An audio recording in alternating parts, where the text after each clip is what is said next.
Good afternoon, my friends. Welcome to Art in the First Grade. So, from the story, the part of the story that you guys just heard, our friend Sophie has lost something very, very important to her. Do you remember what it is that she lost? I'll give you a second. When you come up with it, just shout it. Just shout it right at your computer screen. Yeah, that's right. She lost her friend Felix, the rabbit. So over the course of this year in art, we are going to try to help her find her friend Felix. And to do that, we're going to be spending a lot of time looking at one of these. This is a map. Now this map, the map that we're going to use, it shows us the whole world. But some maps show just one country, or maybe just one state, or maybe just one city, or maybe just part of that city, or maybe just a map of your house. But maps are pictures, they're pieces of art that show us what the world around us looks like. Now, in order to navigate a map and to find our way around to all the different places, there's a few words that we need to know. Those words, or the first word we need to know is Cardinal Directions. Go ahead and say that for me. All right, say it again. Say it one more time. Cardinal Directions. Okay, now whisper it for me. All right, now think it very quietly, but don't say anything. So there are 4 cardinal directions. They are, and I want you to repeat them after me: north, south, make sure you're saying it after me, east, and west.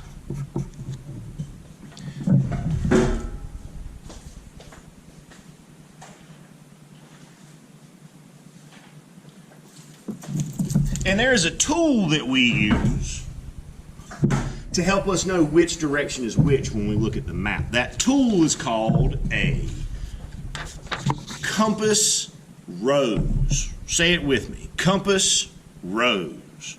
Say it again. Say it one more time. Now whisper it for me. Beautiful. So today what we're going to do is we're going to work on making one of these compass roses. So to do that, we're going to need a few things. We're going to need a trusty number 2 pencil, or whatever kind of pencil you happen to have. We're going to need a piece of paper. We're going to need some crayons. And if you don't have crayons, that's fine. Use whatever you've got handy. And then I'm also going to use a stencil to make my circle. You can use any circle that you happen to be able to find laying around your house, the lid to a coffee can, or a roll of tape, or maybe mom and dad can help you out and cut you a circle out of like a cardboard cereal box or something. But if you don't have a stencil, that's okay. You can freehand it. You can handle drawing a circle. You're in first grade and you're talented. I know you can do it. So that's what we need. So let's talk about how we do this. So we're going to start off. When we have a piece of paper and when we're ready to start a piece of art, very first decision that we have to make is how we want to turn our paper. And there's a name for each way. If our paper is like this in front of us, we say that our paper is in landscape. Say that with me. In landscape. But if our paper is like this, then we say that our paper is in portrait. Say that with me. In portrait. So for our compass rose, we want to start off with our paper in front of us in portrait. And what we want to do is we want to take our stencil, or if you don't have a stencil, just draw it. But we want to get it as close as we can to the middle of the page. And when we use the stencil, we have to make sure that we hold it down with one hand and draw right around the edges with the other hand. And then when we pick our stencil up, we'll have a circle. It's a good circle too. So now that we've got our circle, we want to do some things. So we want to come up to the very top of our circle. We want to make part of a triangle. And on that triangle, we're going to put the letter N for north, because north is always straight up. And then we're going to come down to the bottom of our circle, and we're going to make another triangle, another point on our compass rose. Now on this one, we're going to put the letter, that's right, S for south. Because when we look at a map, south is always down. We're going to come over to the right-hand side. We're going to make a point, and we're going to put an E for east. Because east is always to our right when we look at the map. And then on the other side, opposite that, we're going to put one more point, and here we're going to put a W for west, because west is always to our left when we look at the map.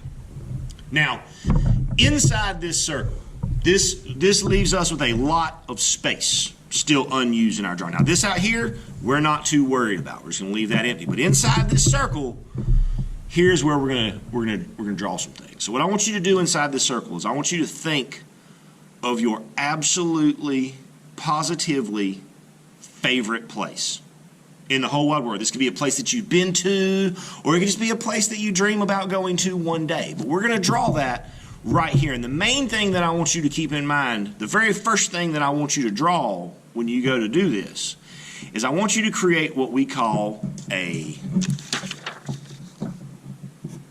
horizon line. Say that term for me, horizon line. Yeah, say it again. All right, one more time. Yeah, all right, now whisper it. Okay, now think it real quietly, but don't say anything. A horizon line has a very, very important job in our artwork. What it does is it shows us where the ground stops and where the sky starts. If you pause this video right now, pause it, after I'm done saying this, pause the video and go to a window in your house and look out that window. And if you look out, there's no gap between the sky and the ground. It looks like the sky comes right down and touches the ground. Where the two look like they touch, that is our horizon line. So what I want you to do is from east to west, or from west to east, because they're the same thing, make a horizon line. Now everything above that line is going to be my sky, and everything below that line is going to be my ground. And then once we've got that horizon line, then we can get into the business of drawing our place. Now remember that when we draw places and things, we want, as much as possible, we want to use shapes to draw those things. So I'm going to draw mine, but I'm going to speed the camera up just a little bit so that we're not having to wait quite so long on Mr. B.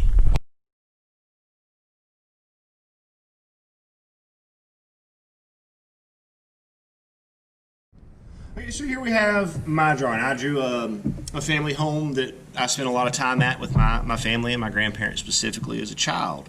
If you'll notice, I've used shapes to draw everything. I've used lines to create a little bit of texture, and I've tried to fill my space. I've tried to use as much of the circle as I can. So now I'm gonna speed the video back up, and I'm gonna go to my color. Now with the media I'm gonna be using, which is the crayons, couple things to keep in mind. Number one, we don't want to press down really hard with a crayon, because one, it'll break our crayons and it can make our work look sloppy. The second thing to keep in mind with the crayons is we always want to color in the same direction. So if you start off coloring up and down, we want to color everything up and down. If you start off coloring side to side, you want to color everything side to side. And we'll see that in action in just a moment.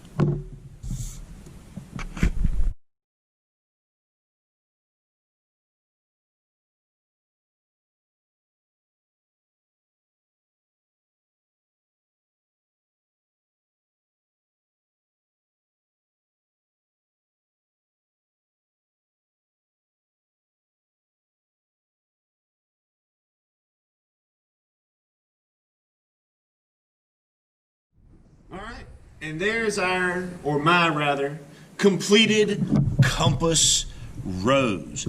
I know that it's finished because I've colored all of the space within my circle where I was working. And notice a couple things. Number one, first off, there is no gap. There is no white space between my sky and my ground. I colored them so that they touch at the, say it with me, horizon line. And also notice that my sky's not blue. I chose this kind of purpley color for my sky because maybe I wanted it to be nighttime. But I did that intentionally to help you remember that the sky is not always blue. It can be other colors. If you want to make it blue, by all means, you make it blue. But do not think for a second that the sky has to be blue, because the sky is not always blue. That, my friends, is our compass rose. That concludes our time for the day. Next time I see you, we will start a fresh project. We'll use our compass rose. We'll use some of what we've learned about our map skills. We'll hear about the next part of our journey and our travel with our friend Sophie to find her friend Felix. And until then, my friends, have a great day and happy arting.